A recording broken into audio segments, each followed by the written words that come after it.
We wanted to do a game about jamming or creativity, and that was where it started. Like, we were like, how can we make making stuff really fun? Some people were like, I don't want to make stuff, and we were like, no, we want to make a game where you really enjoy making it. And we were bouncing ideas around, and then Dave, one of the co-founders, Dave Smith, he came up with this awesome little physics prototype that was kind of half platform game, half physics engine, and you can see it in the game right now. What we wanted to do with this game was try and combine those kind of open-ended elements that we'd learned from Lionhead with a kind of more console experience, like a more kind of wrapped up, beautiful little piece of fun. Normally with a game you keep a low profile, and then when you're nearly done you pop up and you go, check this game out, ship it, and then you're on the next one. With this game we were like, well, it's kind of crazy, it's a bit different, so let's show people everything we can. We're like always showing you everything we've got, just to kind of get like people's feedback. It's nothing else, and people are loving it, that's great. And then we're just going to go forward, ship it, and then keep downloadable content, like supporting it, making it, growing it, whichever way the community wants to go, we'll go. So you can publish levels and find levels to play. Like, even if you don't want to make stuff, you can still find like thousands of levels people have made, and that's integrated right into the game. So you don't need to pop out onto the network, onto the cross-media bar. You can do it right in game. And one of the most important things is that you can rate levels. So you play a level and you love it, you rate it right up. If you play a level and you hate it, you rate it down.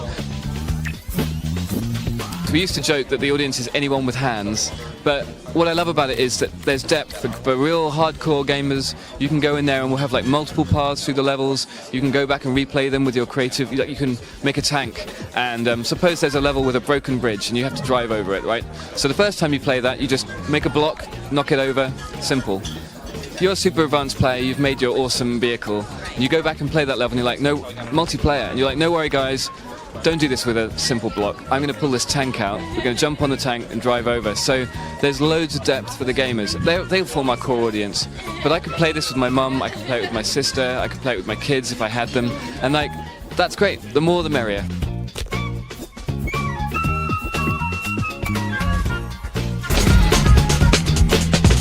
A lot of people kind of read about the create side, and there's a whole story in there, and that kind of gets lost sometimes. So we're showing some cool new levels, and one of the messages is, if you can see something, if you've seen any video of our game, today, any other time, any image, you can make that too. So like, our levels are this huge story, which is just great fun to play, but they also provide the inspiration for the create. Today also we're showing some of the like ways that you can put challenges in your levels. A lot of the levels, the larger levels that we've shown previously, have been kind of very platform centric. But some of the mini games that we've seen people make are much more around like endurance tests, kind of time trials, like races. There's really fun little things. And so as a single player, you have loads of fun just going off on this main path and then unlocking the mini quests on the side. We have chunks of level that you'll just be able to win and use in your level. So if you want to, you could just be rearranging chunks of level. We cater to people who also just we'll make some of our levels, in fact most of the levels that we provide as a developer are copyable, which basically means if you think our level sucks and it's too hard or too easy, you can just go take a copy of it and then make it good, publish it back up. You can rate levels and you can tag them, so I think that one of the elements will be, if you make a bad level, it's a bad level. We can't make everything awesome, but what we can do is make it fun to tweak it. When you're making stuff, you can do it online with your friends or with other people in the same PS3. So you might be doing like a real platform game bit, right? And you're just checking a jump height, and you can literally be stamping down the pieces. Your friend is like testing the jumps, and he's like running back and forth. He's going, no, a bit higher, and then we have this awesome VCR control thing that we're showing today as well. So you can undo and redo, and it just looks like it's like rewinding the tape, like loop, loop. So we just want to make it fun to make it easy. If you place a scoreboard on your level, and it's as easy as placing any other object, immediately we hook up behind the scenes all of the online stuff so that suddenly your level has world rankings and people can come play it just like any other level. You can put things like race kits in. So the example we're giving today is like a race kit. You put a start flag and finish flag, but they're physical.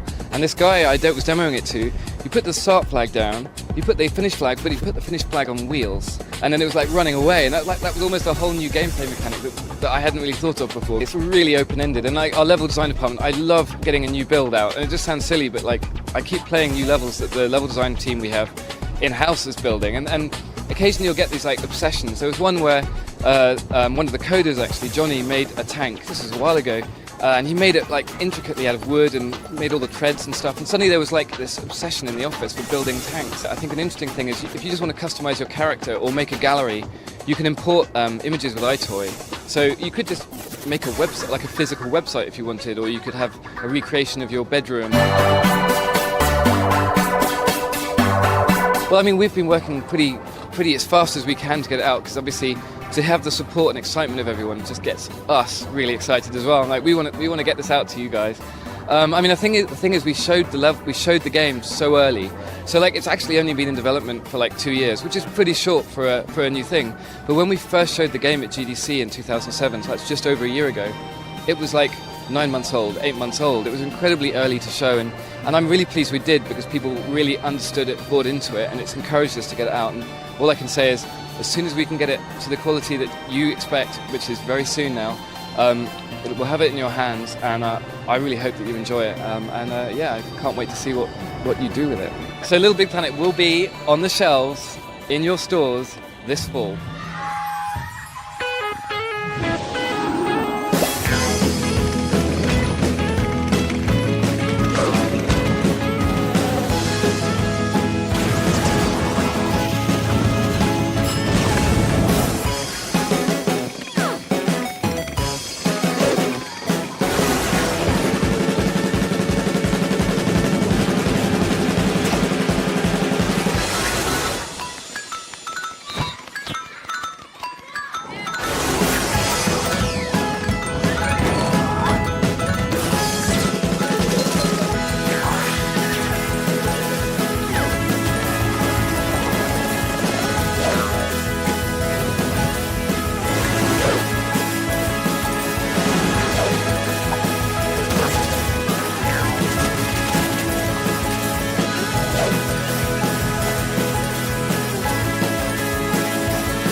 Little Big Planet tickled the creative lobe deep in our brains and left us itching for more.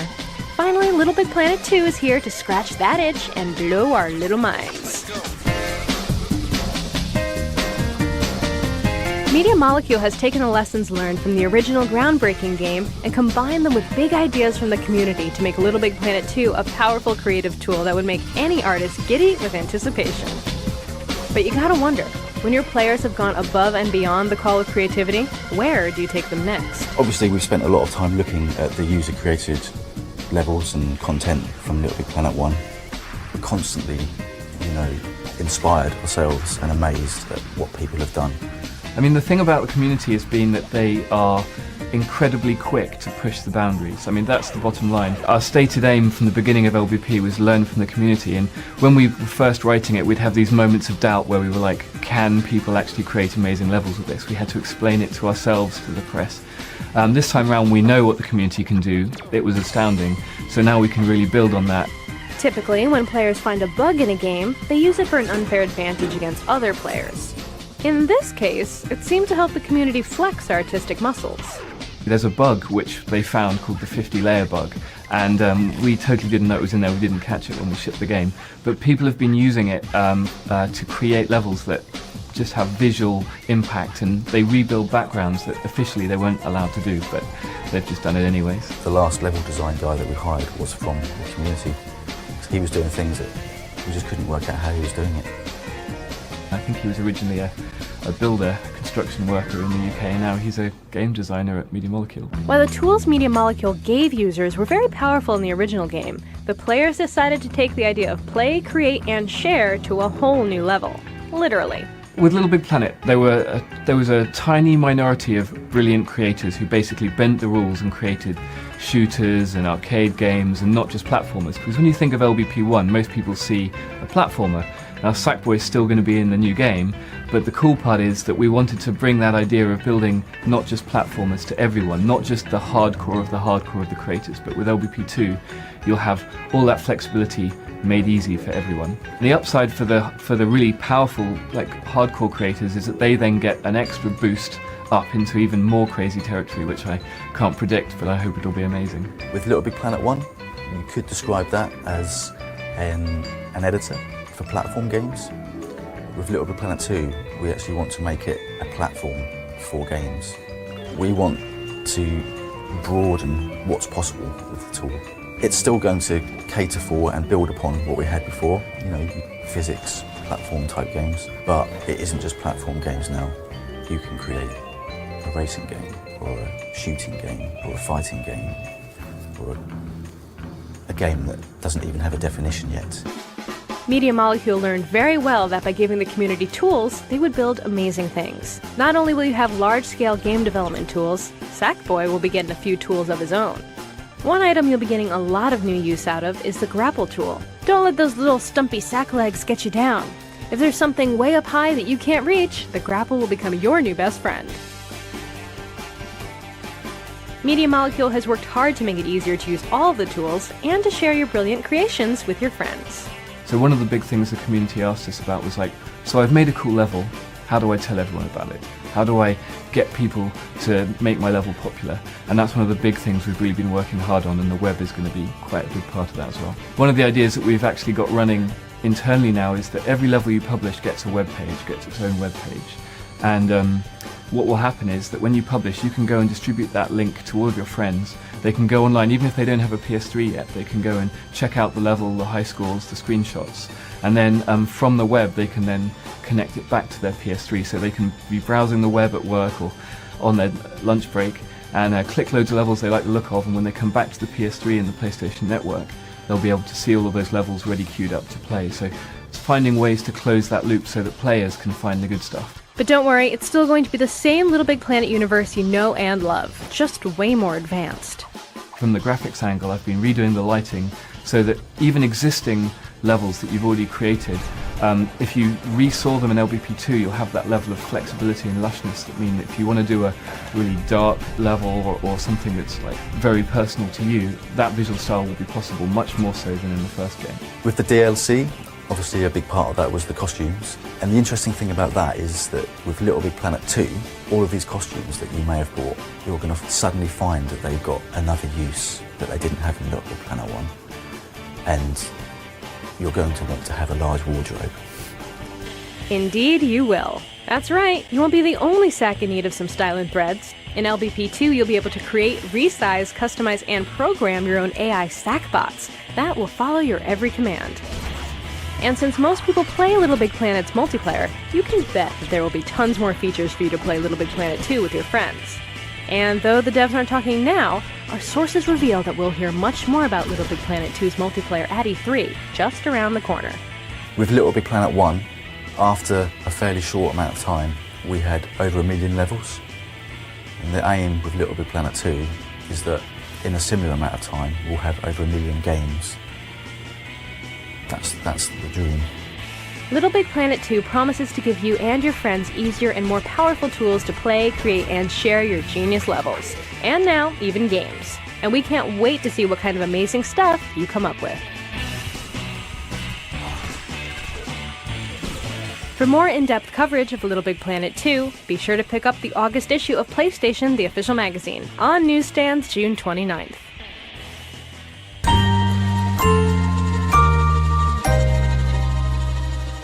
So we wanted people not to make platform games, we wanted them to be able to make any kind of game. And from that we were like, well, how do we do that? How do we beat LBP 1 and not fracture the community? How do we stay backwards compatible but still allow people to make an RTS and really easily make an RTS? Like, okay, well, we reckon it's going to be control, we reckon it's story, and we reckon it's character. And so we've shown today a ton of really abstract features that just are super powerful, but they all come back to that idea of you can make games easier, not just platform games, any kind of game you can think of. Now you can dress up non-player characters and you can put them in the world, you can record voices for them, you can make them big, you can make them small, and suddenly the world comes to life. LBP 1 was very much you, Sackboy, in the world, a mechanical world, and it was cool, but now it comes to life with characters. And then building on that, we have what we call the cutscene camera and the cinematic tools, and that allows you to tell stories. Finally, direct control. And this was the original one feature we were going to do, and being Media Molecule, we kind of didn't just do one feature, but direct control is the solution to every feature request we get. We read all of our mail, and we were wondering, okay, people want vehicles, people want different kinds of gameplay, people want different kinds of interaction with Sackboy, they want to change the jump height, they want to do all these features. Direct control answers all of them. The idea is you just throw down this little seat, Sackboy jumps into it, and then you open out, when you're in create mode, you open out a circuit board and it blows up the each button on the 6-axis controller, so you can wire the X button to super jump, you can wire the left stick to a vehicle's wheels. It's super easy, you just one wire from here to anything in the world. I'm very proud of the new lighting that we've reworked, and Anton has been building a whole new particle system we haven't even shown yet that's just beautiful. But one of the keys is actually inspiration from other PS3 games. So the anti-aliasing in Little Big Planet 2 is actually borrowed from God of War 3, and in talking to my personal idols at the moment, you know, the Uncharted 2 guys, totally incredible game. I was like sitting right up against the TV, like looking at all the pixels, kind of going, oh yeah. And I'm inspired by them, and that's my key. Is like we've pushed the PS3 because we've seen other people push it. We've got animating textures, we've got fur, we've got transparency, we've got new glass features. All this stuff has come in, and it just makes the game feel lusher, for want of a better word. It's just more real, more physical, even more Little Big Planet. I think Sackboy is a really great way into the game. Like, I think he really disarms you. You see Sackboy, you can project yourself onto him, dress him up, and a lot of people who aren't consider themselves gamers, or even the hardcore gamers who think, oh, I'm not into LBP, but then they kind of get drawn in by Sackboy. And the fact that you can then express yourself and it's pretty fun. I think good stuff is different things to different people. Different niches are going to form. Like cliques of people who are totally into like RTS style levels, or another one that's like, okay, I want an RPG with collecting and all this stuff. So what we've done is we've allowed people to categorize levels. So when they publish it, they can say this falls into this category, which means that if you're into action or competition, you can go find that good stuff. So your good stuff, my good stuff, are collected together into what we call a stream. It's like a news feed of personally tailored to you stuff that your friends, your hearted creators. So what happens is your taste kind of gets pushed into the Little Big Planet world, and you don't see the same cool levels everyone else does. When you go and look at your stream, you see stuff tailored to you. The game is in I'm not sleeping mode, and we're targeting the end of the year, so look out.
Little Big Planet Karting is a fun, fresh, addictive karting adventure that puts you in a 3D craft world for the first time ever, and everything about the game is authentically LBP. So we built a really awesome karting experience. You know, at its core, it's a karting game, right? You got to pick up and play.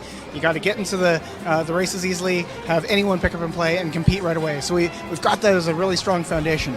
Beyond the racing, we've also got battle mode. Everyone asks, are you going to do battle mode? So we've got battle mode in the game. Plus, we've got other modes that you'll discover through the story mode. Things like waypoint races, things like score attacks and treasure hunts, and many more modes that you can actually do in the levelator. And we're providing the examples, we're providing the building blocks for people to make their own custom game modes and custom karting adventures. All that's in Mod Nation Racers is particular to Mod Nation Racers. And we started making a little bit Big Planet Karting, we revisited everything. So they're actually very, very different tools. The Track Studio for Mod Nation Racers and the levelator in Little Big Planet Karting.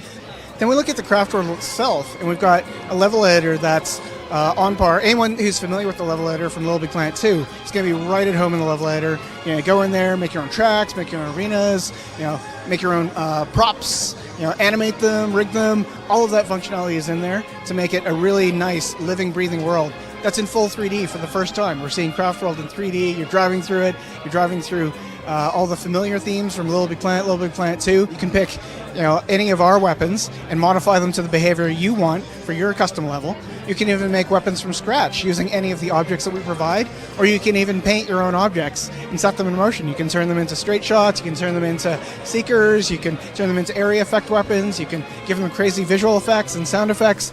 All of that is available for you to customize in your own levels.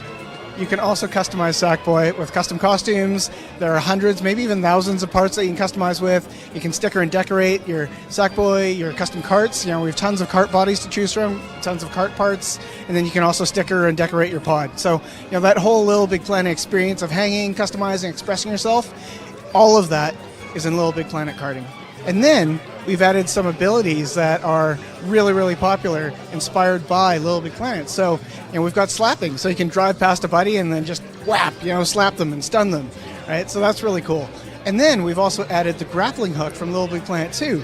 And it's something that when we first added it, people just loved it. So you can actually find sponges in the levels, and then you shoot your grappling hook, and you're actually swinging across chasms. You're swinging over hazards. You know, you're swinging to find score bubbles and prize bubbles, finding shortcuts. If you like playing kart racing games multiplayer, we've got you covered. We've got the amazing living room party experience, so you can have up to 4 players playing split screen Little Big Planet Karting.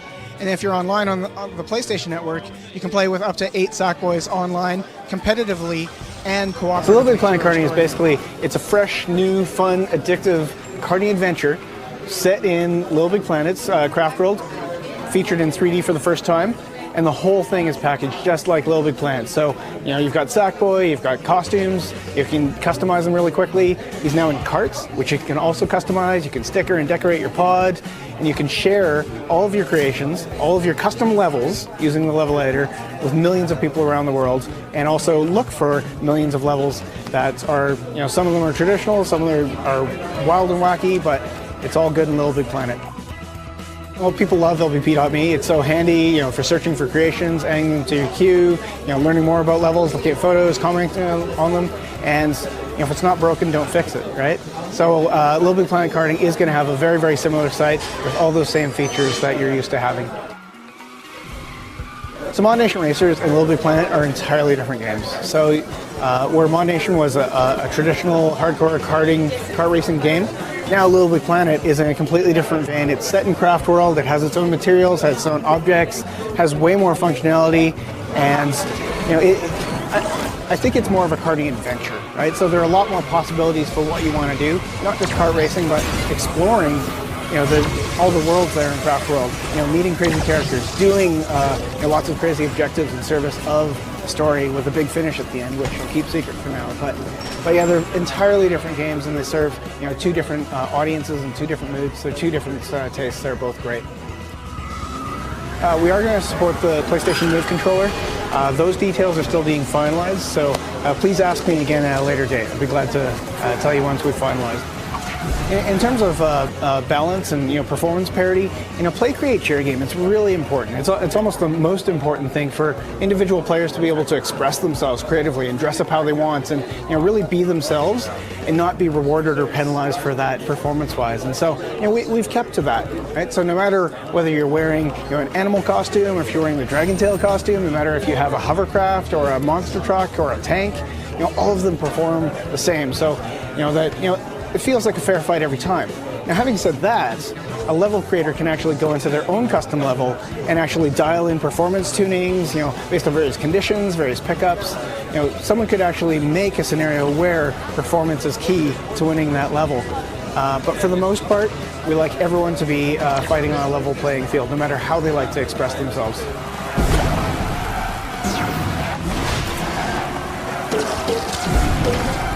Whenever we have a tool as powerful as the level editor in Little Big Planet karting, many times people adhere to the rules and want balance, but rules are meant to be broken. In fact, we don't have any rules concerning that. Anything that the tool allows you to make, no matter how skewed or lopsided, or everyone has a different opinion of what balance is.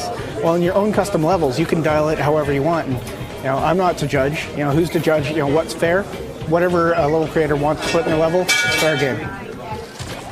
So customizing the AI in Little Big Planet karting is very simple and it's very deep.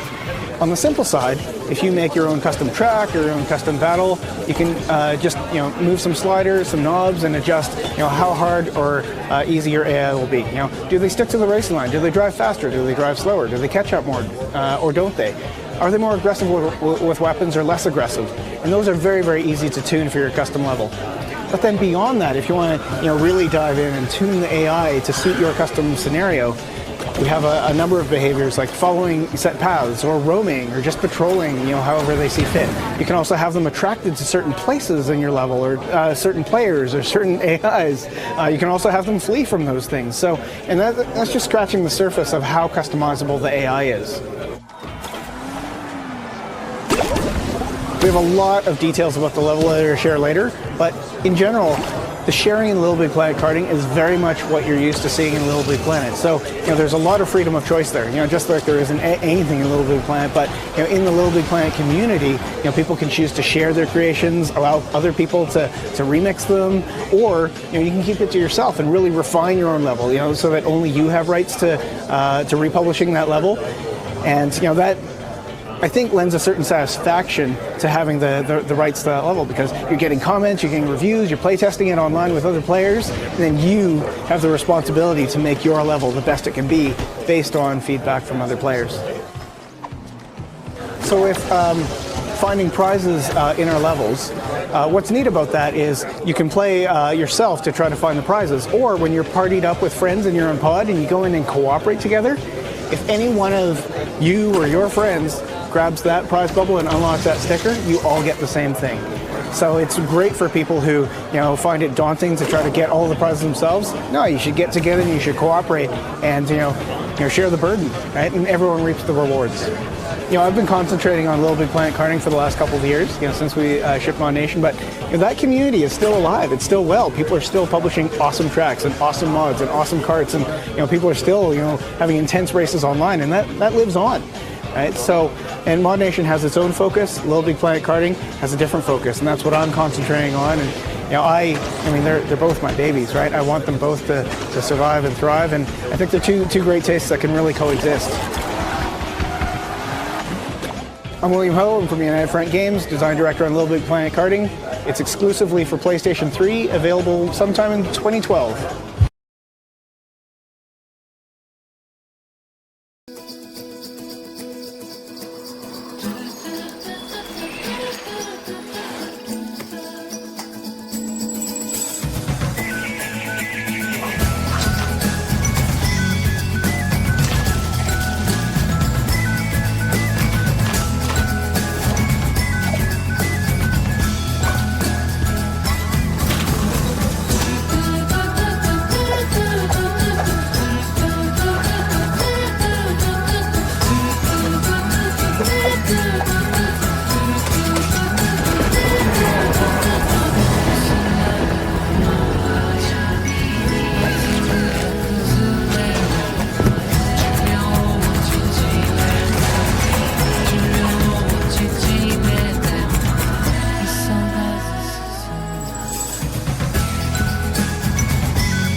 So obviously the big thing is the new characters.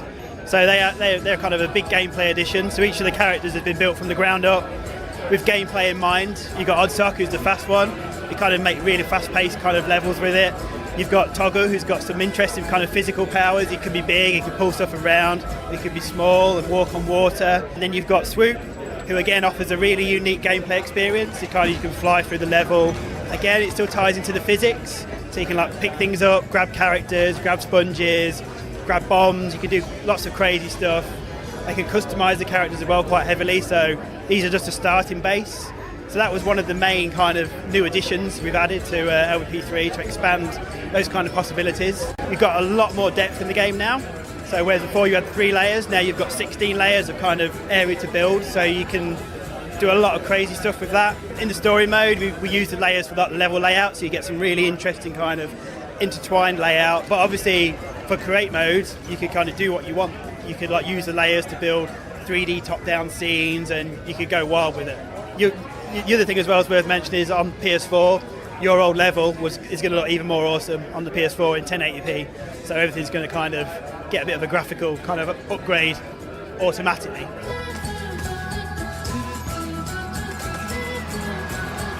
This level is actually, it will be in the game, it'll be a bit modified, but this level has been kind of built from the ground up to showcase all the characters' abilities and kind of the co-op nature of how you can kind of combine them.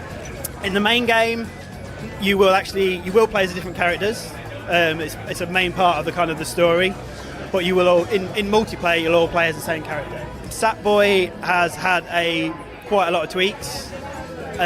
We've tried to really eliminate the floatiness without kind of breaking the feel of LBP. That sounds strange, but it's kind of when you're grabbing something, you still want to kind of have the nice kind of floaty feel, and you don't want it to kind of feel as snappy as like when you're jumping. So, but yeah, hopefully you'll notice the kind of how much more snappy it is. He's a bit more. He's a bit faster as well. So yeah, we've tried to really kind of work on that aspect of Sackboy. Obviously, new characters as well. They've kind of been built from the ground up with gameplay in mind. So they are kind of hopefully really good play experiences from the off. In terms of your create space at the minute, we want to maintain backwards compatibility, so you will have the same amount of building space in terms of thermometer and stuff like that. So obviously it'll run better, so you'll have better frame rates in your levels. So if you're really pushing the PS3 version to its limits now, the PS4 will give you a lot more to play with. So I think one of the cool things is that the characters are just a starting point. So you can, as a creator, you can take one of those characters and you can heavily modify it, and you can pretty much make your own character in a real simple way. So we've before you could do it with statbots, but now we've kind of really simplified that process, so you can build a level with your own character really easily. So I think creators are really going to kind of go wild with that and build some really cool stuff. So LBP3 launches PS4 November.